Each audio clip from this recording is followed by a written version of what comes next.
Hi అండి. అందరికీ శ్రీరామనవమి శుభాకాంక్షలు.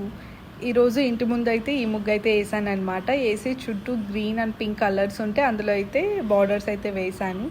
సో, ముగ్గు ఎలా ఉందో కామెంట్ చేయండి. ఇంకా మా వారు ఇక్కడ విండోస్ దగ్గర అంతా క్లీన్ చేస్తున్నారు డస్ట్ ఉంది అనేసి. సో, మా వారంతా క్లీన్ చేసిన తర్వాత ఇంకా నేను ఇల్లంతా తుడిచేసిన తర్వాత ఇంకా స్నానాలన్నీ అయిపోయినాయి అందరివి. ఇంకా దేవుడికి పూజ చేద్దామని పూలు పెట్టి ఇంకా దీపం అయితే పెడుతున్నామండి. ఇలా పండగ రోజు ఫ్యామిలీతో కలిసి పూజ చేసుకుంటే అదొక ఆనందం కదండీ. సో, ఈరోజు నేను మా వారు ఇంకా మా బుజ్జులు అందరూ కలిసి ఇంకా పూజ అయితే చేసుకున్నామన్నమాట. సో, పూజ కంప్లీట్ అయిన తర్వాత ఇంకా మా వారు హారతి ఇచ్చారు. దేవుడు మొక్కుకొని స్పెషల్ డేస్ ఇలా పండగ రోజులు ఇంకా మా వారి బ్లెస్సింగ్స్ అయితే తీసుకుంటానన్నమాట. ఇంకా నేను కాలు మొక్కానని మా బుజ్జులు కూడా చూడండి సాష్టాత్తు నమస్కారమే చేశాడు. వాడైతే చాలా క్యూట్ అనిపించింది మాకు. ఇంకా దేవుడికైతే నేను పానకం, బనానా ఇంకా వడపప్పు అయితే పెట్టానన్నమాట. సో, ఫైనల్‌గా మా వారైతే బొట్టు పెట్టారు. వీడియో నచ్చితే లైక్